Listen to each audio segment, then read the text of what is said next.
ใส่ก็ใส่หม้อน้อยสบายดีสบายดีวันที่2เดือน1ปี2026หัวควายคือเก่าซีนขาเด้อนี่ขางามๆปีใหม่ยังอยู่เนาะวันที่2ให้ต้องการแบบใดสั่งได้เลยสะดวกมาซื้อได้ตลาดบ้านไห้นาแดนเมืองยมราชให้ขับม่วนซีนงามๆเด้ออันนี้มันซีนสัน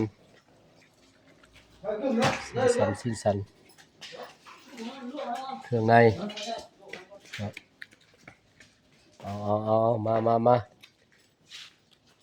มาซาจะในบทันได้ทีมงานกำลังเฮ็ดซอยจุนี่กำลังเฮ็ดซอยจุมาเด้อพุ่นมีตู้พร้อมนี่มาแล้วก็จุอยู่กับที่แล้วก็เปิดเพลงฟังฉลองปีใหม่เลยนี่